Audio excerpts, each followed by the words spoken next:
Pois bem, o trabalho que vocês fizeram referente ao primeiro estágio foi até obrigações alternativas. Portanto, as obrigações divisíveis, indivisíveis e solidárias, né, já constituem assunto dessa segunda nota. Que eu não vou falar ainda como será, porque a gente ainda está no começo, né, muita coisa pode acontecer. A gente pode voltar às nossas aulas e talvez fazer uma prova nos moldes convencionais, tradicionais. Talvez eu consiga desenvolver algum tipo de ferramenta que nos ajude a fazer uma atividade diferente do que é um trabalho, para não ficar do mesmo jeito, do mesmo modo, né, para a gente diferenciar um pouquinho. Então, por essa razão, não vou falar sobre isso. Com relação à solidariedade, eu só queria que alguém me respondesse se nós concluímos ativa e passiva, ou se ficou faltando alguma Faltou a coisa. passiva. Faltou só a passiva. Pronto, então vamos lá. Deixa eu pegar só o slide para eu ir me orientar. Oi. No caso, esse que você já deu, esses apontamentos, são esses e o outro assunto da prova ainda tem mais assunto? Tem mais ainda. Amiga, você viu isso aí. Muita coisa. Mas é bom, é bom. Na verdade, o nosso assunto ele nem é tão grande assim. A grande questão do nosso assunto de obrigações são os detalhes, né? Eu tinha avisado para vocês desde os nossos primeiros encontros. Então, os roteiros, eles sempre têm uma observação, sempre tem uma setinha, sempre tem um lembrete informativo, tem essas palavrinhas também que a gente não conhece muito bem, que às vezes é preciso grifar, circular, para a gente lembrar o significado, né? E essas minúcias a gente vai, com o tempo, né, aprendendo. Mas o volume de conteúdo em si não é tão grande, é um conteúdo razoável. Pois bem, a solidariedade, né, só para a gente ter um ponto de partida, ela é uma modalidade obrigacional mais robusta, portanto, ela possui mais artigos, né, ela possui um regramento jurídico mais amplo, tanto em número de artigos, como também nas consequências desse regramento. O que isso quer dizer? Quer dizer que ela é uma obrigação mais rigorosa do que as demais. Então, as pessoas que se unem em solidariedade, acho que eu já tinha dito isso aqui, devem se unir porque confiam, né, muito nas outras pessoas. Então, a solidariedade requer um alto grau de confiabilidade patrimonial, econômica, né, financeira, não só aquela confiança de amizade, de fraternidade, mas de confiar que aquela pessoa tem condições de solver a dívida que contraiu, porque, do contrário, você poderá responder por ela sozinho, né? Então, essa é a grande característica, o grande mote da obrigação solidária, a possibilidade de se cobrar e receber a prestação por inteiro, independentemente do objeto poder ser dividido ou não, né? Professor, a obrigação solidária do empréstimo é dinheiro é divisível. Se cada um entregar a sua parte, resolve a sua obrigação? Em tese, sim, mas o credor não é obrigado a receber de forma parcial. A solidariedade dá ao credor o direito de cobrar esse pagamento de maneira integral de qualquer um dos devedores, certo? Essa é a grande distinção da solidariedade para a divisibilidade, por exemplo, tá certo? Então, o clássico exemplo que eu havia citado para vocês alguns dias atrás e que todo mundo pergunta porque conhece, porque é objeto de propaganda, de publicidade, é o crédito amigo, né, que é aquele empréstimo contraído perante o banco. Existem outras modalidades muito semelhantes também. Empréstimos em grupos, né? E geralmente esses empréstimos, eles estabelecem uma cláusula de solidariedade. Por quê? Porque a solidariedade ou decorre da lei ou da vontade expressa e inequívoca das partes, né? A gente viu, inclusive, isso no primeiro princípio, né, da solidariedade, não presunção. Então, a gente não pode presumir que, pelo fato de haver várias pessoas ali envolvidas, isso indique uma obrigação solidária. É preciso que o contrato, que o acordo estabelecido entre essas pessoas indique essa vontade. E, geralmente, o contrato, cujo exemplo eu estou citando agora, né, do crédito amigo, estipula como uma de suas cláusulas a possibilidade de cobrar a dívida integralmente de qualquer uma daquelas pessoas. Então, o exemplo é um exemplo de solidariedade passiva, que é onde nós estamos agora, certo? É passiva por quê? Porque, de um lado, eu tenho um credor, instituição financeira, e, do outro lado, eu tenho vários devedores, né, os amigos. Amigos, né? Então, esses amigos, né, eles podem ser constrangidos a pagar à instituição financeira um montante integral. E aí, muita gente vai tentar devagar e querer entender as minúcias de um contrato do crédito amigo. Eu nunca peguei um contrato de crédito amigo, não sei quais são as cláusulas desse contrato de crédito amigo, porém, sempre eu ouço voz aqui em casa, vocês também ouvem, já vocês conhecem todo mundo, já vou estar pior do que Carlinhos Maia na internet, entendeu? Porque eu pelejo para gravar uma aula aqui com sossego e não tenho condições, tá entendendo? Olha a minha cara de abuso, não tenho condições. Aí eu passava, achava que no quarto, às vezes não vem mais ninguém, né? Ave Maria. Desabafei. Enfim. E aí, nesse contrato, nesse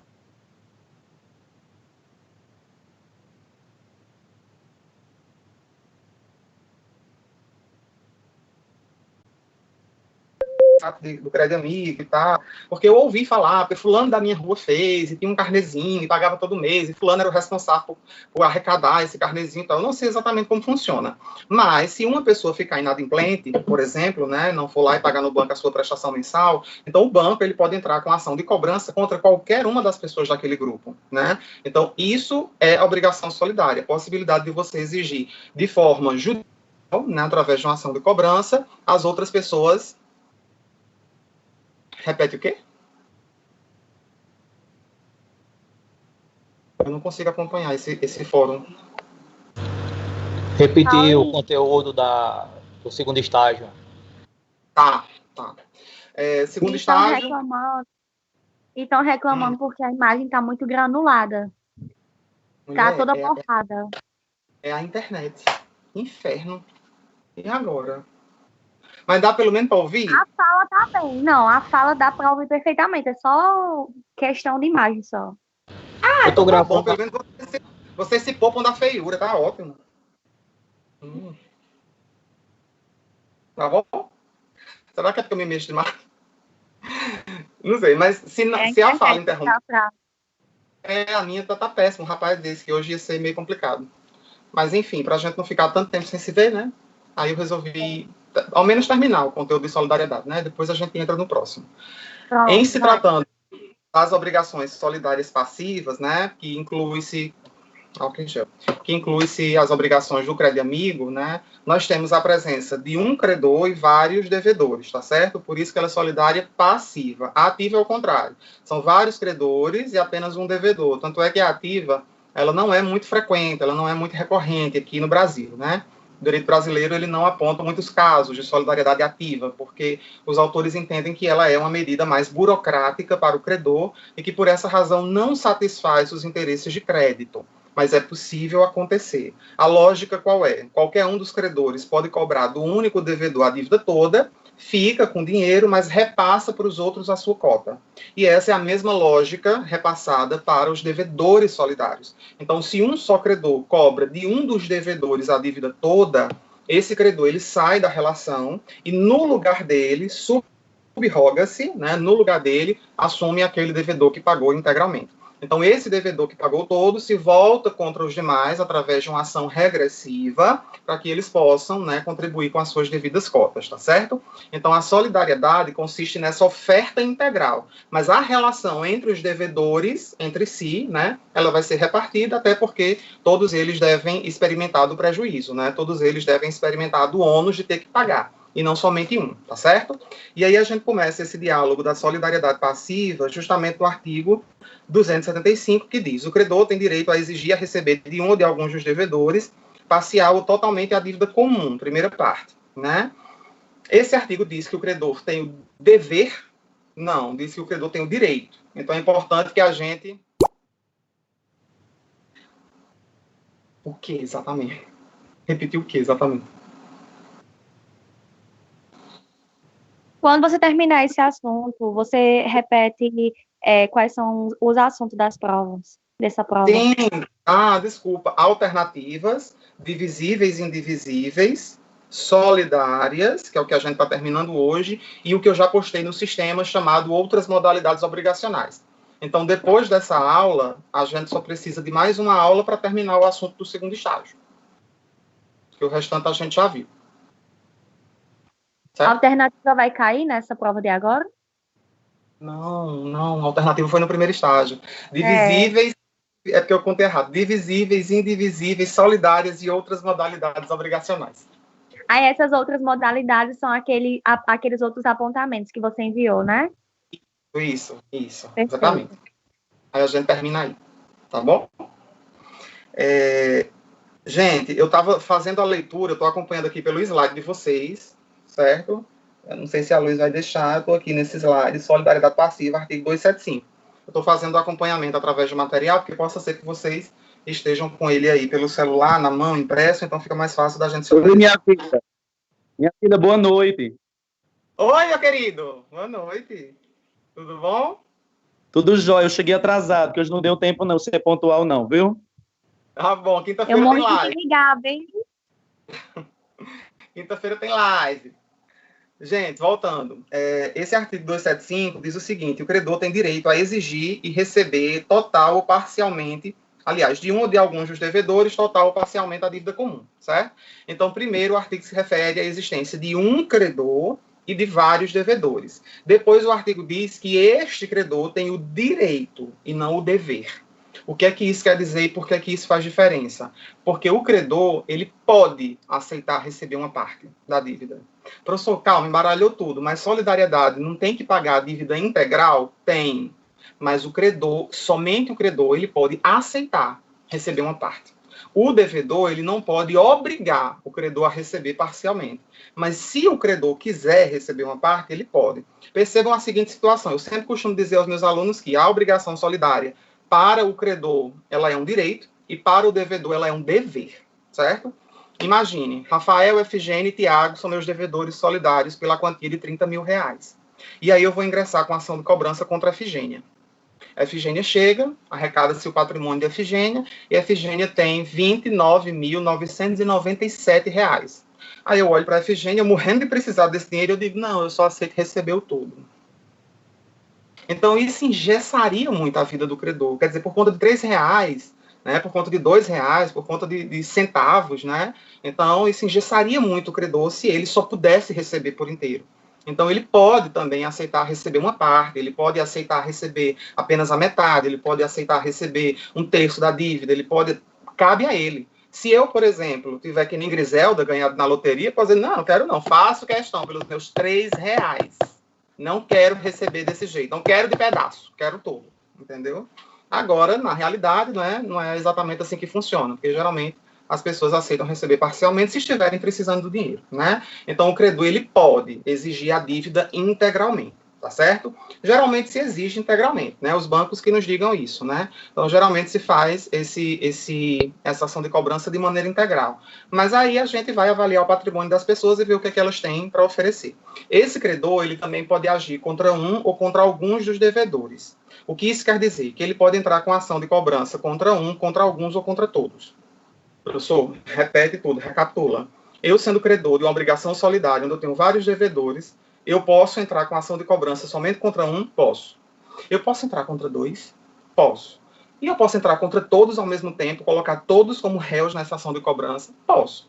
Então, professor, não seria mais justo chamar todo mundo, né, para essa ação, para que eles pudessem pagar perante o juiz, né, perante algum acordo que a gente fizesse, todos ali submetidos, já que a obrigação foi feita por todos? Seria, só que o grande problema é o problema, né? Os problemas da vida. Então, nem sempre a gente sabe onde um dos devedores está, outras vezes a gente sabe que um deles não tem condições patrimoniais de pagar a dívida, outras vezes a gente vai ter que citar por edital e isso demora muito, outras vezes ele está em outra jurisdição, ou seja, está em outro estado, precisa vir, isso pode demorar também, ou atrasar o processo, a audiência, enfim, todo esse trâmite. E, de repente, eu tenho um dos devedores que é meu vizinho, que é riquíssimo, entendeu?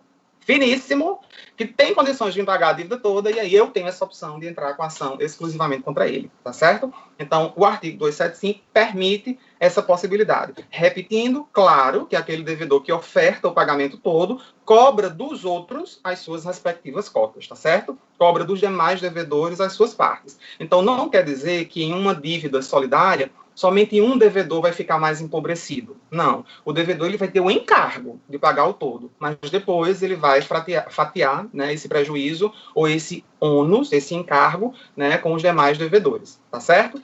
Vamos ver o que é que diz a segunda parte do artigo 275, depois do ponto e vírgula. Se o pagamento tiver... Oi.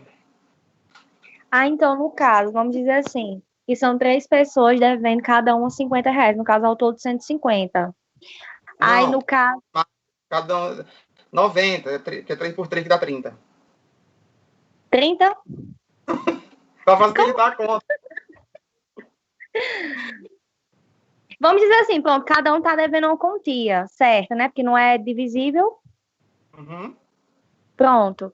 Aí, no caso, a quantia que eu devia, você pediu só aquela quantia a mim. Aí eu paguei. Só que aí, eu mesmo tendo pago a minha quantia que você estava precisando naquele momento, eu mesmo assim fico ainda solidariamente, posso ser cobrada ainda pelo resto, né? Dos demais? Exatamente. Foi boa essa sua provocação, porque existem 2 institutos na solidariedade que a gente precisa distinguir. Não sei se eu coloquei no slide um pouco mais à frente, de todo modo eu vou antecipar, porque a pergunta foi interessante. Existe a remissão da dívida, que é o perdão, e a gente já tinha visto isso lá na indivisibilidade, né? Então, remissão dos pecados, perdão das dívidas. E existe renúncia à solidariedade. Então, na renúncia à solidariedade, eu não abro mão da dívida, mas eu abro mão de cobrá-la por inteiro. Então, tem Rafael, tem Efigênia, tem Tiago. São meus devedores solidários. Eu olho para a Efigênia e digo, Efigênia, de você eu só quero a sua parte. Então, eu estou renunciando à solidariedade em proveito de Efigênia. Eu estou perdoando a dívida dela? Não. Mas eu estou dizendo que dela, a dívida não será mais solidária. Então, a dívida era de quanto? 30 mil. A Efigênia me dá 10. Os outros 20 mil, eu sou obrigado a renunciar também em face dos meninos? Não. Eu posso renunciar à solidariedade em face de um, de alguns ou de todos. Então, eu renunciei só em face de Efigênia. A Efigênia me dá os 10 mil. Os outros 20, eu posso cobrar de maneira integral, ou de Rafael, ou de Tiago. Quem pagou integralmente vai cobrar o outro que não pagou a sua parte, certo? Agora, se eu não renunciei, né, essa solidariedade, e aceitei que você me pagasse um valor inferior à sua cota, ou acima da sua cota, né, mas eu fiz questão de frisar, né, que você ainda continua solidariamente obrigada pelo restante, então eu posso cobrar o remanescente, inclusive, de você mesma. Certo? Certo. Pronto, e aí já entra nisso que você tinha perguntado, por isso que foi interessante. Se o pagamento tiver sido parcial, todos os demais devedores continuam obrigados solidariamente pelo resto. Então, se eu recebi uma parte do pagamento, como nesse exemplo que eu dei, de Efigênia, que pagou a parte dela, no exemplo de renúncia da solidariedade, então os demais devedores continuam obrigados solidariamente pelo resto. Para quem gosta de resolver questãozinha de OAB, questão de concurso, questão de que concurso, né? Não consigo acompanhar.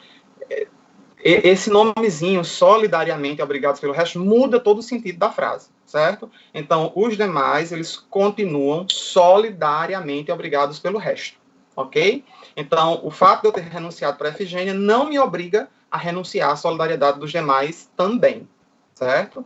Então, os outros continuam obrigados pelo remanescente de maneira integral, tá bom? Com relação ao parágrafo único, né, do artigo 275, não importará, e aí eu coloquei entre parênteses, não significará, ou seja, não quer dizer, né? Pessoal, como assim não importará? Não quer dizer, não significa, certo? Renúncia da solidariedade, e aí eu já expliquei o que é renúncia, abrir mão de cobrar a dívida pelo todo, né? Até coloquei entre parênteses, a propositura de ação, e geralmente essa ação é de cobrança, pelo credor contra um ou alguns dos devedores. Por exemplo, eu tenho o direito de agir. Posso agir contra um, contra algum ou contra todos. Agir mediante ação de cobrança. Geralmente, as dívidas a gente cobra via ação de cobrança. Esse é o exemplo mais clássico, né? Existem outros meios, né, que a gente vai usar outras medidas processuais, reintegração de posse, ação indenizatória, etc, etc, etc, tal. Mas nesses exemplos contratuais obrigacionais, a via mais natural de ser utilizada é a ação de cobrança, né? Então, nesse caso, a ação de cobrança ela pode ser dirigida contra um, contra alguns ou contra todos. O fato de eu ter cobrado judicialmente só de Efigênia quer dizer que eu estou querendo receber só a parte dela? É isso que o parágrafo único quer dizer. Não. Então, não importa renúncia à solidariedade. O que isso quer dizer? Não significa que eu renunciei à solidariedade pelo fato de eu ter cobrado de você sozinha. Porque essa é uma prerrogativa que eu tenho, que o artigo anterior me garante. O artigo 275, né? Aliás, o caput do artigo 275, né? Me garante. Então, eu posso cobrar de um, de algum ou de todos, a dívida integral, inclusive. Então, o fato de, numa ação de cobrança, eu ter chamado como ré somente a Efigênia, não dá a ela o direito de usar como argumento o fato de ter sido cobrada individualmente e pagar somente a sua parte. E isso só pode acontecer se eu, credor, decidir renunciar à solidariedade em proveito dela. Somente o fato de cobrá-la judicialmente não quer dizer que eu renunciei. Professor, e como é que acontece essa renúncia? Então, essa renúncia deve ser... eu estava até falando sobre isso com os meninos do terceiro período, Civil 1, né? A questão dos atos registrais. Nem toda obrigação tem que ser escrita, nem toda obrigação tem que ser registrada, nem toda obrigação tem que ter aquele, né, constituído mediante contrato cheio de cláusulas, etc e tal. Mas é interessante, né, que alguns acordos eles tenham o devido registro para a gente saber que eles aconteceram. Então, em se tratando de uma obrigação solidária, né, geralmente os acordos eles são registrados porque envolvem muitas pessoas e muitos interesses. Então, é interessante também que a renúncia à solidariedade seja feita de maneira escrita, né, de maneira registrada, para poder assegurar o direito daquela pessoa que recebeu o benefício, tá certo? Professor, se não for dessa forma, tem alguma outra maneira de se provar? Tem, só que é muito custosa, né? Porque você vai ter que constituir algum tipo de testemunha, você vai ter que ter algum tipo de documento escrito, ou no e-mail, ou no WhatsApp, ou uma gravação, né? Ou alguém que deponha favoravelmente a seu favor. Oi. Professor, se conseguir provar que aquele indivíduo que está devendo, não está, digamos assim, querendo cumprir com sua responsabilidade de pagar, ele está enriquecendo ilegalmente por não estar cumprindo com sua responsabilidade, eu posso entrar no lugar de uma ação de cobrança, uma ação de locuplementabilidade ou locupletamento? Esse negócio do acompanhamento é o enriquecimento ilícito, né? Quando você tenta se beneficiar às custas do empobrecimento injustificado de outra pessoa. O indicado é que você comece pela ação de cobrança, porque através da ação de cobrança é que vai ser levantado os bens que ele tem.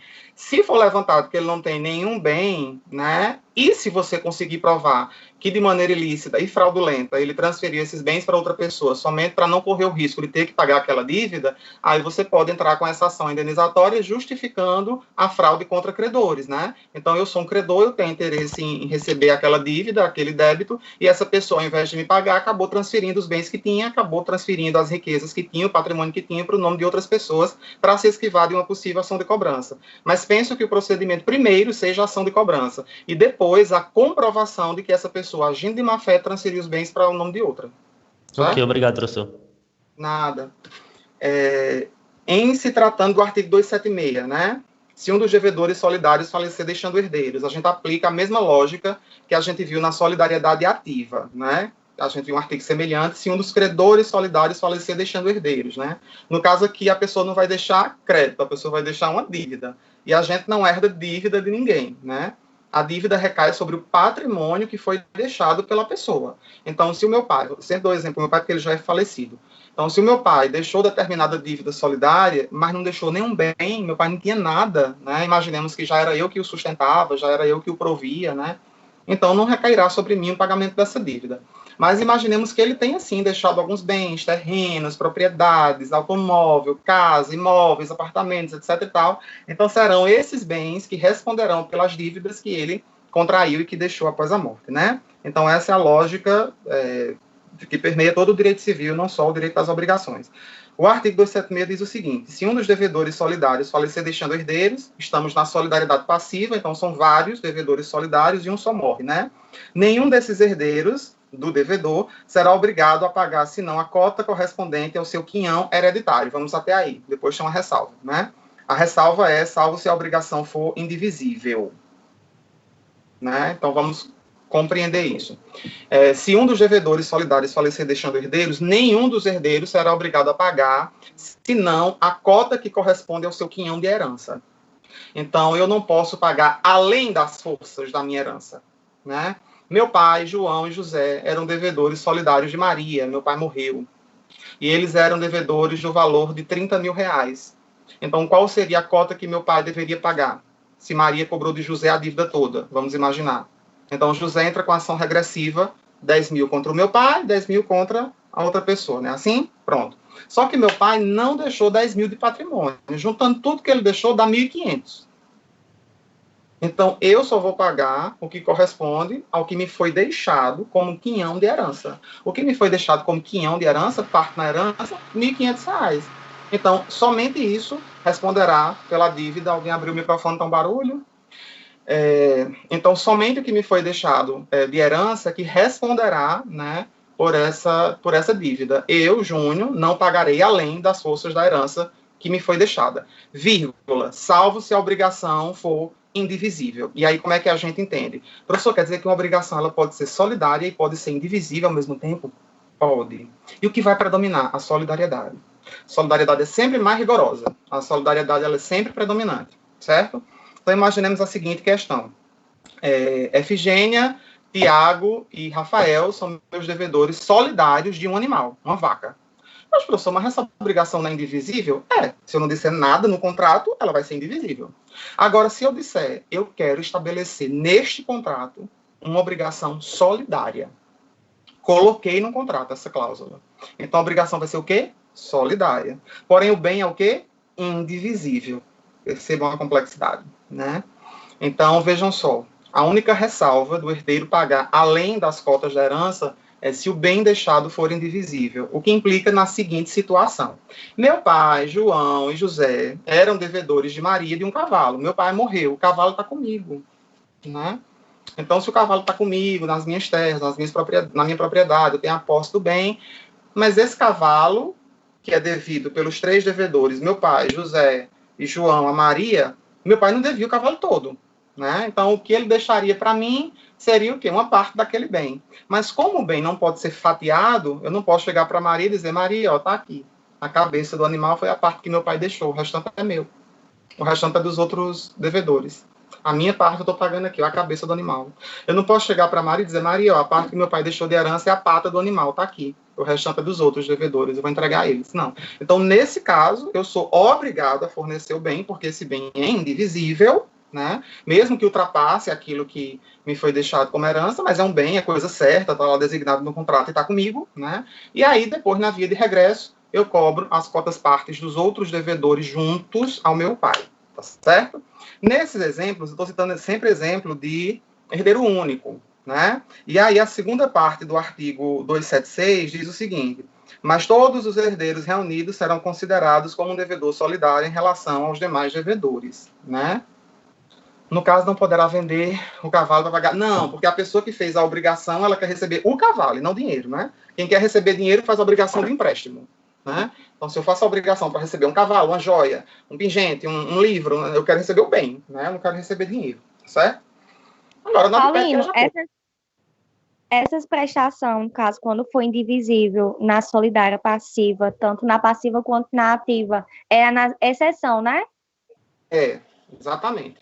É o único caso em que o herdeiro responde de maneira superior às forças deixadas pela herança, quando o bem deixado for indivisível e estiver com ele. E quando também, acontece também quando, no caso, se for 2 filhos, que cada um vai corresponder. Exato. Aí, no caso, se eles for unidos, aí, no caso, eles vão pagar juntos. Porque nesses exemplos que eu citei, eu estou me colocando como herdeiro único, né? Mas se eu tivesse outros irmãos, né? Então, todos juntos, eles representam o devedor solidário, né? Porque o patrimônio que foi deixado para todos, né, é que vai responder pela dívida, né? Então, não é que a gente pessoalmente responda pela dívida, mas o que o artigo quer dizer é que não é somente um herdeiro que vai arcar com a consequência, né? Então, não vai ser somente em cima da minha cota de herança que essa solidariedade ou que esse pagamento ele vai afetar, mas sim também a do meu irmão, a do meu outro irmão, a da minha irmã, né, a dos demais herdeiros que, porventura, né, esse devedor ele tenha deixado. Então, todos eles pagarão por essa consequência, tá certo? Reunidos em conjunto. Poderia repetir como se faz o pagamento nesse caso que travou. Que pagamento? Eu acho que deve ser dos filhos, quando dois filhos. Pronto, vamos lá. No comecinho do exemplo, professor, logo quando o senhor estava falando sobre a divisão do cavalo, que não podia ser feita e tal, aqui travou. Entendi. Veja só. Repetindo do início, o que o artigo 276 quer dizer? Vamos trocar em miúdos para facilitar. O artigo ele tem uma dicção muito difícil, eu até coloquei alguns parênteses aí para poder facilitar a compreensão de todos vocês. O artigo quer dizer o seguinte, que ninguém vai responder, entendeu, por dívidas superiores à herança que foi recebida. Então, quando eu falo em quinhão hereditário, eu falo em parte da herança que me cabe, né? Lembrem-se sempre de Padre Fábio de Mello, é a parte que te cabe na herança, né? Tem aquela música. Então, é isso. O que é que acontece? Se o meu pai deixou alguma dívida, e essa dívida era solidária, eu, herdeiro, não vou arcar com a dívida toda, pelo fato dela ser solidária. Eu vou pagar somente até as forças da herança que me foi deixada. O que isso quer dizer é que as dívidas não recaem sobre os herdeiros, mas recaem sobre o patrimônio que foi deixado pelo de cujos. Se meu pai deixou patrimônio, esse patrimônio vai responder. Se ele não deixou, isso não responde. A única ressalva, né, que talvez eu tenha que fornecer algo superior à herança deixada, é no exemplo do objeto ser indivisível. Porque quando é dinheiro, é fácil a gente estabelecer esse cálculo matemático, né? Fácil mais ou menos, mas a gente consegue. Mas quando é um bem indivisível, a gente fica pensando, puxa vida, meu pai me deixou, meu pai tinha que pagar um cavalo, ele e outros 2 amigos tinham que pagar um cavalo a fulano de tal, então ele era devedor.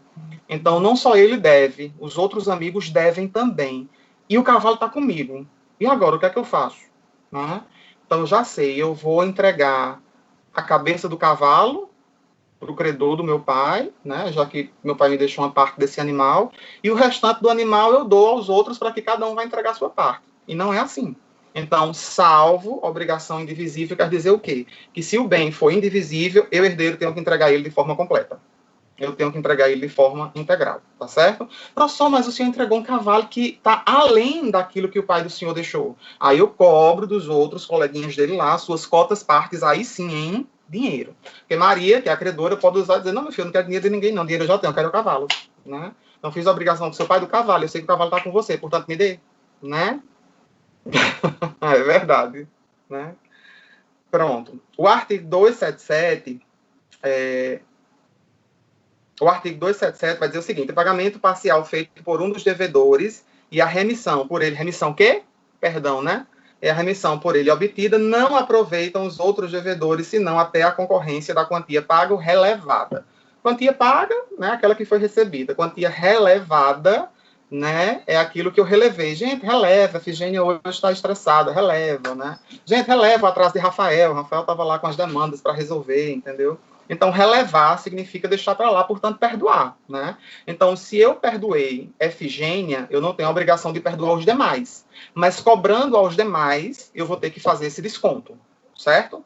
Então, Efigênia, Rafael e Tiago são meus devedores de 30 mil reais. Efigênia, ó, tá perdoada a dívida para você. Tá tranquilo, tá em ordem, tu já me ajudou, já fez isso, fez aquilo, tem as paradas, a gente estudou na 6ª série junto, né? Tu lembra lá? Enfim, então, tá perdoada a dívida. Posso continuar cobrando o restante dos demais? Posso, mas aí eu tenho que descontar a parte que foi perdoada para não onerar para os outros, né? Então, como eu libero um e altero o encargo dos outros, então isso seria injusto, né? Então, do mesmo modo, se eu recebi uma parte da dívida, aí eu vou continuar podendo cobrar ela por inteiro? Não, eu vou cobrar só a quantia que resta, né? Eu vou descontar o que eu recebi. Se eu aceitei um pagamento parcial, então posso cobrar o restante, professor? Posso, mas eu tenho que fazer esse desconto, tá certo? Parcial faz o abatimento e na remissão também eu faço o abatimento naquilo que foi perdoado, ou, como o artigo diz, relevado, certo? 277, 278. Qualquer cláusula, condição ou obrigação adicional, cláusula, condição ou obrigação adicional estipulada entre um dos devedores solidários e o credor, estamos na passiva. São vários devedores e um credor, né? Não poderá agravar a posição dos demais sem o consentimento destes. O que é que isso quer dizer?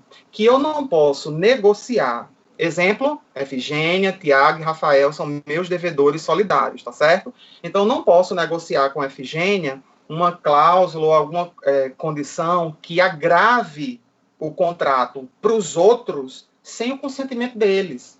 Então, de repente, eu fui lá cobrar de Efigênia, né? Aquela cobrança informal, a gente vai na casa da pessoa, telefona, né? Manda o WhatsApp, tal, aquela coisa. A Efigênia diz, não, Júnior, vamos fazer o seguinte, coloque a data dessa cobrança para o ano que vem, aí você acrescenta no contrato que, além desse bem, a gente vai lhe entregar esse outro bem. Então, essa cláusula foi estabelecida entre quem? Entre mim e Efigênia. Os outros se pronunciaram ou aceitaram? Não.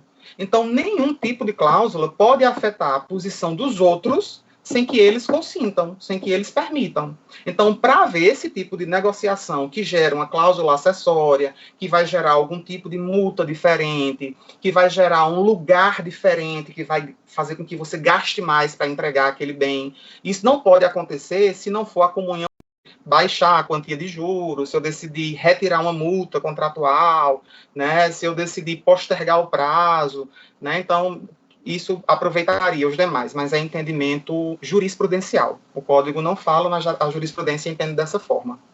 Ah, queria, não tem não, pastilha não. Vamos lá. Artigo 279, impossibilitando-se a prestação por culpa de um dos devedores solidários, subsiste para todos os efeitos, subsiste para todos o encargo de pagar o equivalente, mas pelas perdas e danos só responde o culpado. Eu estava aqui lendo, mas estava pensando em outra coisa. Lembram quando eu fiz a diferença entre indivisibilidade e solidariedade? Pronto. A solidariedade, ela sobrevive, ela subsiste, mesmo que o objeto se perca. O que é que isso quer dizer, professor? Lá na obrigação que os três têm de me entregar a vaca, não tem nada falando em solidariedade. A vaca morreu de fome e sede. Qual a resolução do contrato? Equivalente em dinheiro, mais perdas e danos. Quanto custava a vaca? 30 mil reais. Cada um paga 10 e as perdas e danos o culpado paga. Certo? Agora, se essa mesma obrigação ela é solidária, qual a solução? Quanto custa a vaca? 30 mil reais. Eu, credor, posso cobrar esse valor inteiro de qualquer um dos devedores. Hoje, professor, por quê? Porque a solidariedade, ela sobrevive, ela subsiste. Por isso que ela é conhecida como a obrigação mais rigorosa. Então, se eu, credor, quero ter mais segurança em algum tipo de relação obrigacional, eu vou estabelecer uma obrigação solidária, né? E aqueles devedores que estiverem necessitando vão aceitar. Né? Claro que tem que haver comunhão de interesses e tal. Mas voltando ao exemplo do Crédito Amigo, ninguém vai fazer um Crédito Amigo para tirar uma foto e postar na internet. Fiz meu Crédito Amigo, faz porque precisa. Né? Se submete àquela obrigação porque está precisando. Então, se alguém está precisando contrair uma dívida comigo e eu quero estabelecer a cláusula de solidariedade, possivelmente essa pessoa vai aceitar. E uma vez aceitando, a consequência é essa, tá certo? Então, mesmo que o objeto se perca, é equivalente em dinheiro, mais perdas e danos. Esse equivalente em dinheiro eu posso cobrar de maneira integral. Quanto é que valia o animal? 30 mil. Então, eu posso cobrar os 30 mil somente de Efigênia, eu posso cobrar os 30 mil somente de Rafael, eu posso cobrar os 30 mil somente de Tiago. As perdas e danos só responde o culpado. Quem matou o animal de fome e sede é Efigênia, então só ela responde. Quem matou de fome e sede, não extinga essa... Exatamente. Quem matou de fome e sede foi Tiago, então Tiago responde pelas perdas e danos. Mas pelo equivalente, né... todos respondem de maneira solidária, tá certo? Não existe extinção da solidariedade. Oi. Eu queria saber o seguinte, imagine que antes do plano real acontece um exemplo desse. Aí o senhor me vende a vaca, mas muda-se a economia. Saiu do euro, ou saiu do... Enfim, veio para o plano real. Na URV, do Cruzado, Cruzeiro. Cruzado. Mas como é que eu atualizo esse valor? Pronto. Porque se era 5 mil cruzeiros, o real é um valor diferente. Pronto, ótimo, perfeito. Esse assunto está lá no material da próxima semana que eu já postei no Sofia, né? Esse assunto diz respeito a obrigações líquidas e ilíquidas. O que são obrigações líquidas? Obrigações líquidas são aquelas certas quanto à existência, ou seja, elas são válidas, elas existem à luz do direito e são determinadas quanto ao objeto. Então, eu sei exatamente no que elas consistem e quanto elas custam. Então, se eu tenho um cheque, se eu tenho nota promissória, se eu tenho um contrato assinado com valor, eu sei exatamente quanto isso custa. As obrigações ilíquidas são aquelas certas quanto à existência, porém indeterminadas quanto ao seu conteúdo. E aí entra esse exemplo, que inclusive eu gosto muito de citar em sala de aula, que é a transição de moeda. Imagine que nessa crise econômica que a gente está vivendo, que a gente ainda vai entrar, não se sabe, meu Deus, aleluia, arrepiei, salve Rafa Kalimann, a gente tem uma transição de moeda. Então, o contrato que eu fiz hoje, ele não deixa de ser válido, ele existe, só que ele é indeterminado, porque eu preciso fazer uma correção monetária. Eu preciso fazer com que essa dívida passe por um processo chamado liquidação.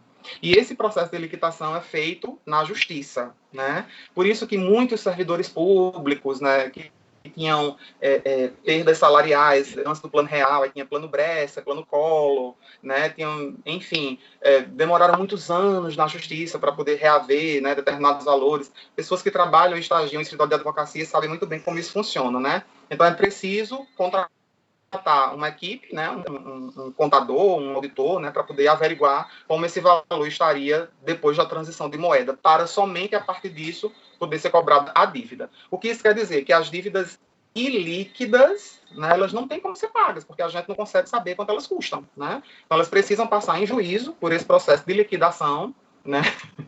A gente precisa passar por esse processo de liquidação para poder exigi-las, tá certo? E o artigo 280. todos os devedores respondem pelo juro da mora. Mora é a primeira vez que o direito civil simplifica alguma coisa, porque demora, tirou o D, ficou mora, né? Então, mora é a demora no pagamento, ou seja, o atraso. Então, juros da mora são juros do atraso, né? Quem não tem culpa. Mas eu vou dizer, lasca mais ou menos, Efigênia, eu vou dizer como é que funciona. Então, todos os devedores respondem pelos juros do atraso, ainda que a ação de cobrança tenha sido proposta somente contra um. Mas o culpado pelo atraso responde aos demais pela obrigação acrescida. Então, qual é a obrigação que foi acrescida pelo atraso? Os juros. Juros não existem sozinhos. Eles são obrigações acessórias. Eles existem em razão de uma obrigação principal que está em atraso. Acordei hoje com a vontade de fazer um contrato tão grande, vou ligar agora para a Emerson e dizer, Emerson, vamos fazer um contrato, rapaz? Eu digo, vamos, de quê? De juros. Não existe, né? Então, juros são consequências naturais do atraso no pagamento de uma dívida. Em se tratando da solidariedade, se eu entrar com ação de cobrança contra uma pessoa, essa pessoa que vai me pagar, essa pessoa que vai me pagar a dívida por inteiro responde também pelos juros, porque como os juros são acessórios, eles não podem ser dissociados da coisa. Eles não podem ser dissociados do montante. Então, não tem como eu dizer, você me cobra a dívida toda, agora quem foi o culpado por esse atraso? Fulano, você vai me pagar os juros. Não. Então, o artigo diz o seguinte, aquela pessoa que foi provocada judicialmente vai pagar pela dívida e pelos juros do atraso. Só que essa pessoa pode se voltar na via de regresso contra a pessoa que foi culpada pelo atraso. Então, Tiago, Rafael e Efigênia são meus devedores. Aí eu fui cobrar de Efigênia, a dívida toda. A Efigênia disse, professor, pelo amor de Deus, a gente já está com esse dinheiro há 2 meses, só que está faltando a parte de Rafael. Rafael não mandou ainda. A culpa do atraso é toda dele. Eu digo, minha filha, não quero saber. Eu vou entrar com ação de cobrança contra você. Você vai me pagar a dívida toda, inclusive os juros. Aí o que a Efigênia faz depois? Cobra a parte de Tiago, caso ele não tenha dado ainda, cobra a parte de Rafael, e somente de Rafael juros, porque a culpa pelo atraso foi de quem? De Rafael, certo? Agora, eu credor, de boa, né? Por isso que a obrigação solidária ela é muito vantajosa para quem é credor. Para o devedor ela é bem rigorosa, mas para quem é credor, né? Super de boa. Certo? O artigo 283...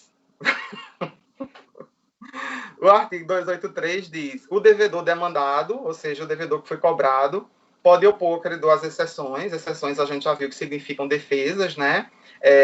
Aquelas que lhe forem pessoais e comuns a todos, não lhe aproveitando das exceções pessoais a outro co-devedor. Aí esse artigo é muito confuso, porque fala nessa palavra exceção que tem um sentido diferente, né? Então, quando a gente substitui a palavra exceção por defesa, a gente... Maria, já vão para Marivaldo. Não, aglomeração. Gente, vocês estão me desconcentrando. Cadê o artigo que eu estava lendo? Inferno. Eu tava... Vocês são o credor que o devedor que é cobrado, né? O devedor que é cobrado. Ele não pode inferno. Ou pode as ações.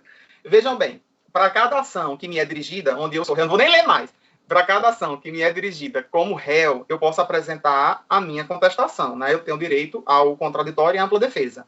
Então, muitas vezes a gente é cobrado indevidamente, né? Quer dizer, algumas vezes a gente é cobrado indevidamente. Então, eu posso apresentar na contestação a minha defesa, no caso, a minha exceção, tá certo? É assim que a palavra é colocada no código. Exceção significa defesa. E aí, nessa defesa, eu vou apresentar o quê? Um comprovante de pagamento, para dizer que a dívida já foi paga. Eu vou dizer que a dívida prescreveu, e vou demonstrar isso, vou provar isso. Eu vou dizer que alguém já pagou a dívida por mim, eu tenho a prova. Eu vou dizer que o dinheiro foi depositado na conta corrente, eu tenho comprovante, eu tenho as filmagens, né? Então, eu posso apresentar muitas exceções, muitas defesas. Só que essas defesas, elas pertencem a 2 grupos, comuns, né, e particulares. Comuns são aquelas gerais, particulares são as pessoais. As comuns, qualquer um devedor pode usar. Então, se o credor entrar com ação de cobrança contra qualquer um devedor, qualquer um pode apresentar, por exemplo, o comprovante de pagamento. Não, está aqui. A dívida está paga. Então, esse é um tipo de defesa que pode ser utilizado por qualquer um dos devedores. Se alguém pagou, todo mundo está beneficiado, né? Agora, o que é exceção pessoal? A exceção pessoal é aquilo que se funda em características particulares. aquelas que eu dei origem no contrato, por exemplo, né? Então, lembram quando a gente estudou o artigo 266, que a obrigação pode ser pura e simples para um dos cocredores, ou codevedores, ou condicional, ou a prazo, ou pagável em lugar diferente para outro? Então, isso quer dizer que a solidariedade pode variar. E aí eu digo, Efigênia, para você a obrigação ela é a prazo, é dia 30 de dezembro. Tiago e Rafael, para vocês a obrigação é pura e simples, eu posso cobrar a qualquer hora. Não vou colocar prazo, não. Na hora que eu tiver apertado, eu cobro de vocês. Vou deixar o prazo até o dia 30 só para Efigênia. Beleza. Vou lá, cobrei de Efigênia em junho. Efigênia pode contestar essa cobrança, dizendo que a data do pagamento dela é dia 30 de dezembro? Pode. Porque essa cláusula é dela. Agora, se eu cobrar em junho de Tiago ou de Rafael, eles podem invocar essa cláusula? Não. Porque para eles a obrigação é pura e simples. E eu deixei claro no contrato que eu poderia cobrar a qualquer momento. Certo? Então, ou os devedores apresentam essa exceção de maneira geral, como, por exemplo, um comprovante de pagamento, né, que todo mundo pode apresentar, ou então eles vão apresentar exceções particulares, como no caso de Efigênia, que tendo uma data e tendo sido cobrada antes, pode levantar isso em seu favor. Tá certo? 282, o credor pode renunciar à solidariedade em favor de um, né? Isso aí a gente já falou, né, sobre renúncia à solidariedade. Renunciar não significa abrir mão de cobrar a dívida, mas significa abrir mão de cobrar a dívida integralmente. Então, posso abrir mão desse direito em favor de um, de alguns ou de todos. Eu posso chegar para a galera e dizer, gente, tô de boa, entendeu, no nice aí, não vou cobrar a dívida por inteiro de ninguém, não. Cada um vem, dá a sua parte aí, tá de boa, entendeu? Então, eu renuncio em favor de todos. Mas pode ter aquele exemplo que eu citei com a Efigênia, de eu renunciar somente a parte dela. Eu digo, não, Efigênia, você paga só a sua parte. Agora, os demais, não. Para os demais, continua sendo solidário. Então, eu, credor, tenho esse poder de deliberar. Se eu vou renunciar a solidariedade em favor de um, de alguns ou de todos, né? Isso é o que está preceituado no artigo 282. Parágrafo único, se o credor exonerar da solidariedade um ou mais devedores, subsistirá a dos demais, que é mais ou menos isso, né? Que eu falei, a solidariedade subsiste para os outros que não foram beneficiados com a isenção, né? Com a exoneração da solidariedade. O 283 diz, o devedor que satisfez a dívida por inteiro tem direito a exigir de cada... Agora, olha a hora que o Código Civil vem dizer isso, entendeu? Já no final, faltando 3 dispositivos para poder acabar a solidariedade. Aí que a gente começa a entender a lógica, né, da obrigação solidária. A gente passa a vida todinha pensando que uma pessoa, meu Deus, tadinho, o bichinho vai pagar sozinho, meu Deus, e agora os outros? Aí agora o Código vai explicar aquilo que eu já tinha antecipado para vocês, né? O devedor que satisfez a dívida por inteiro tem direito de exigir de cada um dos codevedores sua cota. Então, via ação de regresso, ele vai exigir de cada um a sua parte, certo? Ele pagou a dívida toda, mas depois ele se volta contra os demais devedores, né, cobrando as suas respectivas partes. Dividindo-se igualmente por todos a do insolvente, e aí eu grifei, aquele que não tem condições patrimoniais para solver e quitar a sua dívida. Então, o que é um devedor insolvente? É aquela pessoa que só tem o título de eleitor, certo? Então, não tem bem, não tem patrimônio, não vai ter como pagar a dívida, e aí? Como é que vai ficar? Então, a cota desse insolvente, ela vai ser rachada entre todos os demais devedores, porque a obrigação é um por todos e todos por um. Namastê, para vocês. Né? Então, quando a gente faz a obrigação solidária, né, a gente tem que saber dessas consequências também. Por isso que eu falei no início do alto grau de confiabilidade econômica que a gente deve ter em cima dessas pessoas, né? Ao se unir e fazer um acordo de solidariedade, tá certo? Porque a gente corre, inclusive, esse risco de ter que pagar por alguém que não tenha patrimônio suficiente. Eu, credor, tô de boa. Entendeu? Eu vou cobrar de um, se não tiver patrimônio, eu cobro do outro, se não tiver do outro, até a completa execução da obrigação. Agora, se houver alguém que não tenha condições ali de participar do rateio entre si, né? Então, todos irão experimentar, né, desse encargo, tá certo?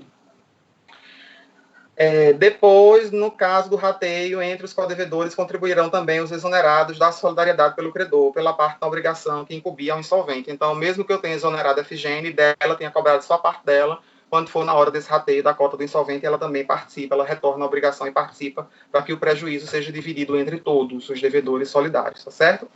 E o artigo 285 diz o seguinte, se a dívida solidária interessar exclusivamente a um dos devedores, responderá este devedor por toda ela para com aquele que pagou, né? O que é que isso quer dizer? Como assim, professor? Uma dívida vai interessar exclusivamente a uma pessoa só. Efigênia, Rafael e Tiago vieram até mim disseram, professor, a gente queria contrair com o senhor um empréstimo de 30 mil reais para a gente abrir um negócio. Nós três. Pergunto a vocês, quem está se beneficiando com esse empréstimo? Os três. Né? Efigênia, Tiago e Rafael chegam para mim e dizem, professor, a gente está querendo contrair um empréstimo com o senhor porque a gente quer reformar nosso escritório de advocacia. Quem está se beneficiando com isso? Os três. Né? Outro exemplo, a Efigênia chega até mim e diz, Júnior, tinha como tu me emprestar 30 mil reais? Porque, sei lá, tô querendo tirar uma costela, entendeu? Tô querendo dar uma repaginada, tô querendo fazer umas coisas aí e tal. Eu digo, mulher, tem, mas você vai ter que me constituir 2 garantidores, né? Fiadores, avalistas, por exemplo, né? Aí ela diz, tá bom, então eu vou chamar. Tiago e Rafael, eles garantem essa dívida, eu falo com eles. Eu disse, pronto, conheço, tem condições patrimoniais, beleza, tá certo. Nesse caso, quem se beneficiou com o empréstimo? Efigênia. Aí o que foi que aconteceu na hora de cobrar? Imaginemos que essa garantia ela seja solidária. O aval é sempre uma garantia solidária, né, para títulos de crédito. Não sei se vocês já estão estudando isso em empresarial, mas os avalistas eles sempre respondem solidariamente. Os fiadores geralmente respondem de forma subsidiária. Então, cobro primeiro do devedor. Se o devedor não tiver dinheiro, não tiver condições, aí eu cobro de forma subsidiária do fiador. Mas existem também algumas modalidades de fiança que são solidárias. Imaginemos que eu diga, olha, constitua 2 garantidores em solidariedade. Aí os meninos vieram lá de muito boa vontade, sabendo das consequências. Não, mas Efigênia, amiga da gente, advogado e tal. Deixa lá ela tirar as costelas dela com esses 30 mil reais, deixa lá ela se enfeitar, ficar bem bacana, entendeu? Bonita e tal. Ok. Mais ainda, né? Mais ainda, plena. E aí a gente vai garantir isso. Aí eu pego e digo assim, gente, na hora de cobrar, não vou cobrar de Efigênia. Eu vou cobrar, sabe de quem? De Tiago, que tem um patrimônio altíssimo. Tiago tem um patrimônio altíssimo. Então eu vou lá e cobrei a dívida diretamente a Tiago. Isso pode? Pode, porque ele se comprometeu em solidariedade a garantir essa dívida. Então, Tiago pagou a dívida, como bom pagador que é, pagou a dívida. E agora? Tiago vai cobrar 10 mil de Efigênia e 10 mil de Rafael e ficar com prejuízo de 10 mil? Não, porque ele não se beneficiou com essa dívida. Então ele vai cobrar os 30 mil inteiros de quem? De Efigênia. Então, no caso de haver garantidores, né, aquele garantidor que paga a dívida toda se volta exclusivamente contra quem se beneficiou da dívida, certo? Então, é uma piramidezinha que eu até costumava desenhar no quadro, né? Então, eu tenho um devedor e tenho 2 ou mais garantidores. Se o credor cobra diretamente do garantidor, esse garantidor assume o lugar do credor, porém cobra, né, do devedor que se beneficiou com o estabelecimento da obrigação. Certinho? Beleza? É tetra? Ou é treta?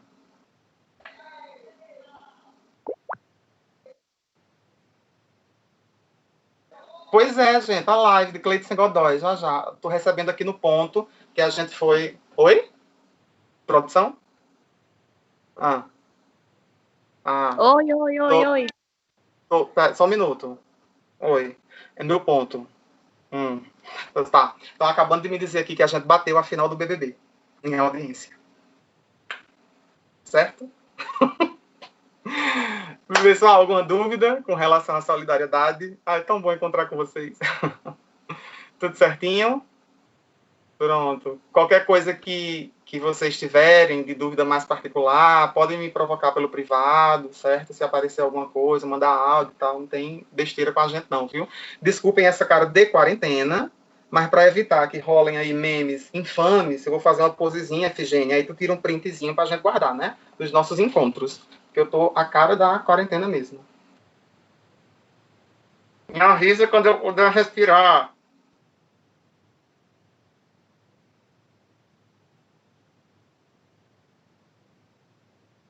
Eu já tirei, mas esse povo não para de mandar mensagem. Espera aí. Me avisa quando eu parar de respirar, quando eu puder. Tá bom, pera ainda.